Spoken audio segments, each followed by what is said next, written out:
podpore ali kakšno pobudo, zdaj tukaj smo, da si bomo skušali kaj zapomniti, ko bomo prišli v parlament, da dejansko bomo resničevali tisto, kar zdaj obljubljamo.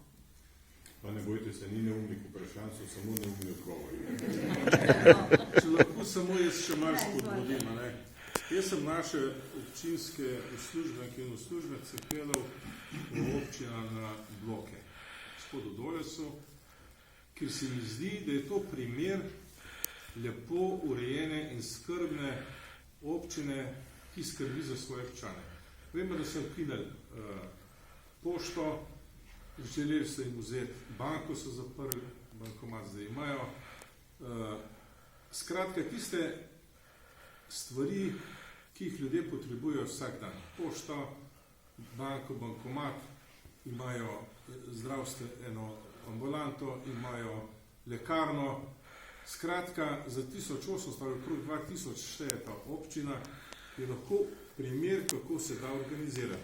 Je pa težava v tem, ker pa ni zakonodaja temu prirejena. On je pošto odprl tam na sprejemnici za občino, bankomat so se nekako izborili, lekarno se je tudi izboril, zdravstveno oskrbo imajo tudi, in na taka majhna občina, daleč od centra, ima vse.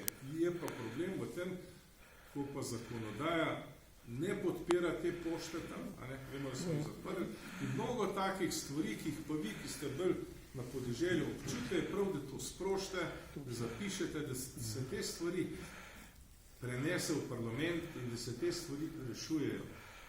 To so tiste stvari, ki moramo mi ljudem dati, se tudi, zdaj sem pisal te papirje, treba je široko posebno internet, dobro vodo, močna elektrika, ceste urediti so povezani s centri, potem bojo tam živeli. In tudi podružnice, šole, gasilski domovi, pa tudi farne cerkve ali pa tele podružnice, to je gibalo življenja na deželi. In to moramo spodbujati, zato da bojo ljudje tam ostali, da bo trava pokošena, krajina obdelana in potem se gremo lahko mi turizem in podpiramo drobno ali dopolnilne dejavnosti na kmetiji in temu kmetu omogoči, da živi neko kvalitetno življenje.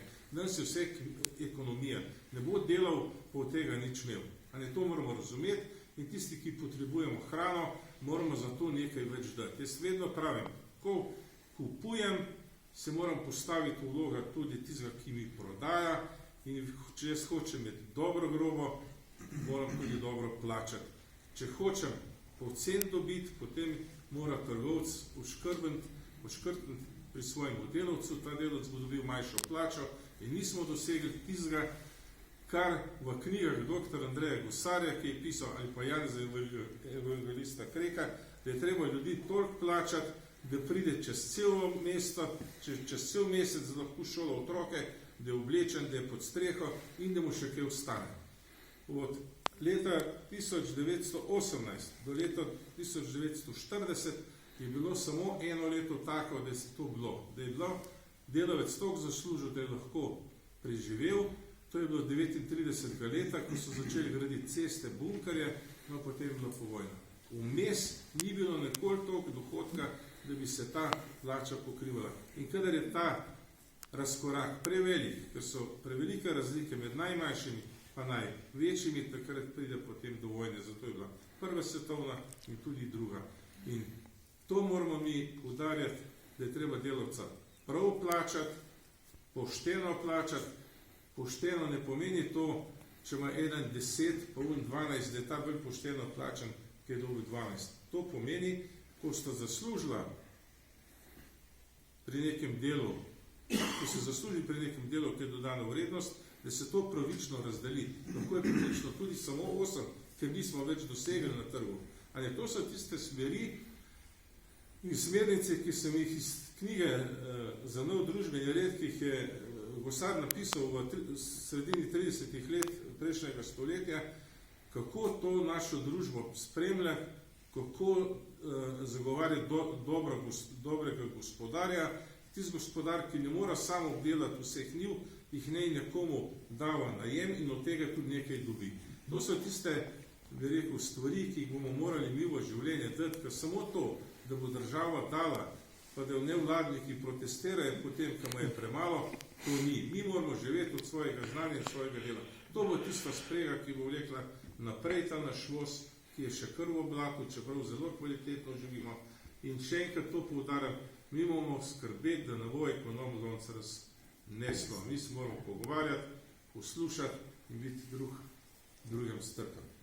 Hvala lepa. Dosti izziva, Jaz moram pa še eno mojo napako popraviti. Glejte, tudi jaz sem bila tik pred zdajci vržena v to zgodbo, da vodim to naše srečanje, ker gospod Marko, ki ni mogel priti, ki je ponavadi naš govorc. In tako kot je rekel gospod Mihalčič, da ni bil pripravljen na govor, tudi jaz nisem bila in zato sem tudi pozabila, da imamo tukaj še enega predsednika in to ljudske stranke in to glavnega mesta Boštjana Furlana in lepo prosim za kakšno besedo.